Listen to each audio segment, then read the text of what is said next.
ঠাকুরগাঁও। ওখানে গিয়ে বিকেল বেলা ঘুরতে বেরোইছি, মাদ্রাসার মহতাম সাহেব আমাকে সাথে নিয়ে বেরোছে। বললো, হুজুর আমি এ জায়গায় আসছি 10-12 বছর হলো। 4 বছর আগে এইসব গ্রামে মসজিদ ছিল, এইসব গ্রামে মুসলমানরা নামাজ পড়তো, ওদের বাড়ি আমি দাওয়াত খেয়েছি। 4 বছরের ভিতরে 5টা গ্রামের সমস্ত মুসলমান খ্রিস্টান হয়ে গেছে। কিভাবে হলো?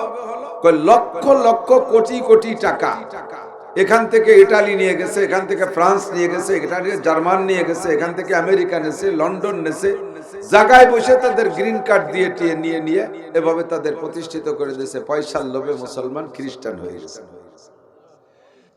সব প্রাণী, সব মখলুক মানুষের কাছে পরাধীন। বাঘটাও মানুষের কাছে ধরা পড়ে যায়, তার স্বাধীনতা শেষ হয়ে যায়। সিংহটা যদি মানুষের কাছে ধরা পড়ে যায়, তার স্বাধীনতা শেষ। চিড়িয়াখানার ভিতরে বছরের পর বছর রয়েছে, মন মতো কিছু করতে পারে না। কত বড় একটা হাতি, গায়ে তার কত শক্তি।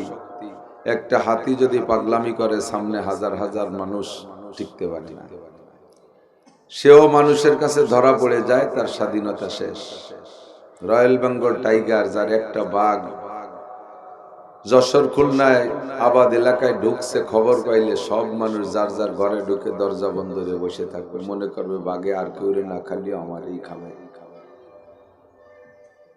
সেই বাঘটাও এত ভয়াবহ বাঘ, চিড়িয়াখানায় ধরা পড়ে গেছে, বসে বসে আল্লাহ বিল্লাহ করতেছে, এতেকাফ করতেছে, মন মতো কিছু করার কায়দা নাই।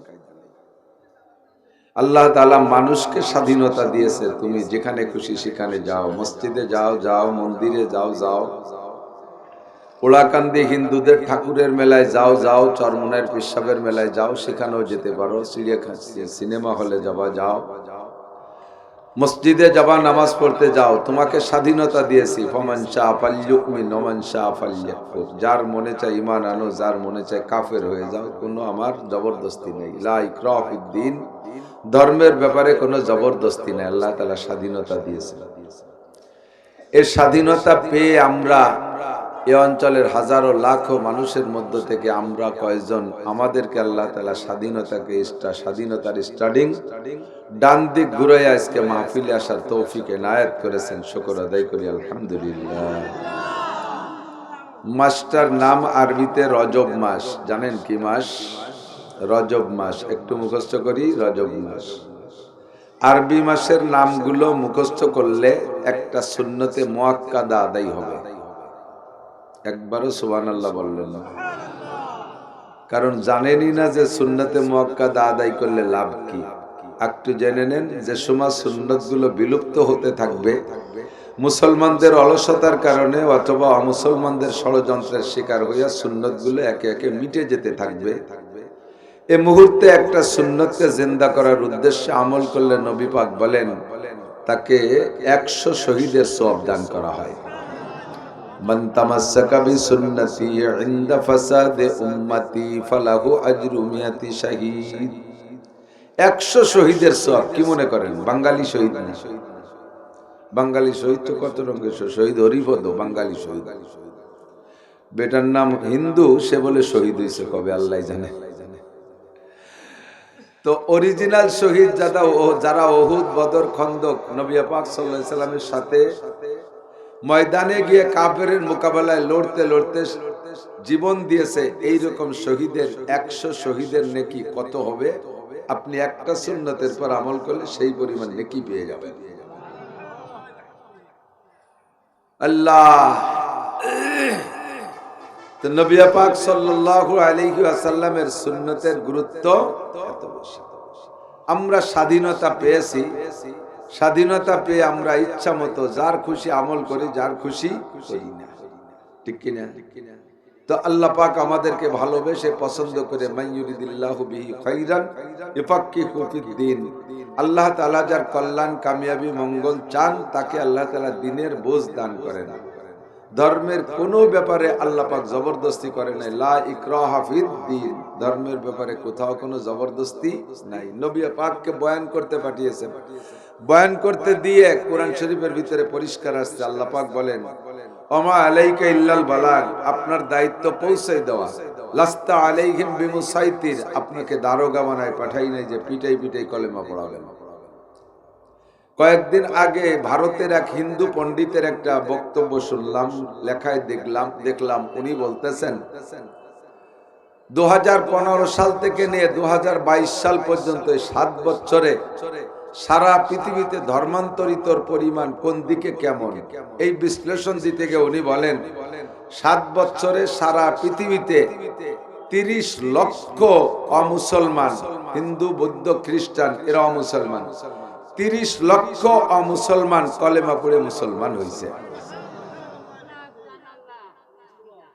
এই 30 লক্ষ মুসলমানদের কলেমা পড়ায় মুসলমান বানাইতে মুসলমানদের একটা পয়সা খরচ হয়নি, একটা টাকা খরচ হয়নি, কোথাও মারামারি করা লাগেনি। মুসলমানদের আদব আদর্শ কালচার দেখে, মুসলমানদের মিঠা মিঠা বয়ান শুনে, মুসলমানদের জান্নাত জাহান্নামের আলোচনা শুনে, মুসলমানদের তাহজিব তামাদ্দুন আমল আখলাক দেখে তারা আশ্চর্য হইয়া মাবহুত হইয়া তারা কলেমা পড়তে বাধ্য হয়েছে, বলি সুবহানাল্লাহ। আর এই 7 বছরে মুসলমান থেকে অমুসলমান হয়েছে। অমুসলমান বলতে সব খ্রিস্টান না, সব বুদ্ধ না, সব হিন্দু না, বিভিন্ন দলে চলে গেছে 30,000 মুসলমান। 7 বছরে 30,000 মুসলমান অমুসলমান হয়েছে, ধর্মান্তরিত হয়েছে। বললেন এই 30,000 মুসলমানকে অমুসলমান বানাইতে কোটি কোটি টাকা খরচ করা লাগছে। উনি বলেন আমি এখনো হিন্দু, উনি বলতেছেন আমি এখনো হিন্দু। ভাষা কি বোঝা যায় যে মনে হয় বেশি দিন আর উনিও হিন্দু থাকবে না, সুর এরকম না। আমি এখনো হিন্দু, সেই হিসেবে বলি, এই হিন্দুর অবস্থানে থাকি আমি বলি যে এই পার্থক্য, এই বেশকমটা দেখে আমার এতটুকুই বুঝে আসছে ইসলাম ধর্ম ছাড়া সত্য কোনো ধর্ম হতে পারে না। সহি ধর্ম, সঠিক ধর্ম, ধর্ম বলতে একমাত্র কেউকে আমরা জবরদস্তি করে কলেমা পড়াই না, কেউরে টাকার লোভ দিয়ে কলেমা পড়াই না। 2 বছর আগে গিয়েছিলাম ঠাকুরগাঁও, ওখানে গিয়ে বিকেল বেলা ঘুরতে বেরোইছি। মাদ্রাসার মহতাম সাহেব আমাকে সাথে নিয়ে বেরোছে, বললো হুজুর আমি এই জায়গায় আসছি 10-12 বছর হলো। 4 বছর আগে এই সব গ্রামে মসজিদ ছিল, এই সব গ্রামে মুসলমানরা নামাজ পড়তো, ওদের বাড়ি আমি দাওয়াত খেয়েছি। 4 বছরের ভিতরে 5টা গ্রামের সমস্ত মুসলমান খ্রিস্টান হয়ে গেছে। কিভাবে হলো? লক্ষ লক্ষ কোটি কোটি টাকা এখান থেকে ইটালি নিয়ে গেছে, এখান থেকে ফ্রান্স নিয়ে গেছে, এখান থেকে জার্মান নিয়ে গেছে, এখান থেকে আমেরিকা নেছে, লন্ডন নেছে, জায়গায় বসে তাদের গ্রিন কার্ড দিয়ে নিয়ে এভাবে তাদের প্রতিষ্ঠিত করে দিয়েছে। পয়সার লোভে মুসলমান খ্রিস্টান হয়ে গেছে। হিন্দু ভদ্রলোক বললেন 30 লক্ষ মুসলমান হয়েছে, মুসলমানদের 30টি পয়সাও খরচ হয় নাই।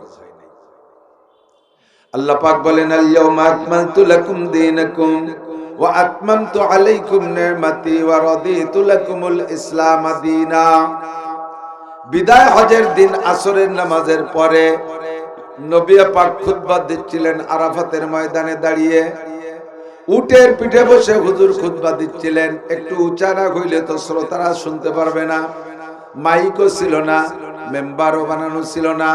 উটকে মেম্বার বানাইয়া উটের পিঠে বসে নবী পাক খুতবা দিচ্ছিলেন। খুতবা চলাকালে জিবরিল আলাইহিস সালাম আয়াত নাজিল করলেন, আল্লাহ পাক আয়াত নাজিল করলেন, জিবরাইল পৌঁছাই দিলেন আয়াত। কার নবী পাকের জবান দিয়ে বের হলো আল-ইয়াওমা আকমালতু লাকুম দীনাকুম। অধ্যকার দিনে আজকে এই মুহূর্তে ঘোষণা আল্লাহর, অধ্যকার দিনে আজকে এই মুহূর্তে আমি তোমাদের দ্বীনকে পূর্ণতা ঘোষণা দিলাম। ওয়া আতমামতু আলাইকুম নি'মাতি, তোমাদের জন্য আমার পক্ষ থেকে যে নিয়ামত বরাদ্দ ছিল ওই নিয়ামতটাকে আজকে পূর্ণ করে দিলাম। আর একটা ঘোষণা 3 নম্বর আল্লাহ পাকের কুদরতি জবানের ঘোষণা, ওয়া রাদিতু লাকুমুল ইসলাম দীনা।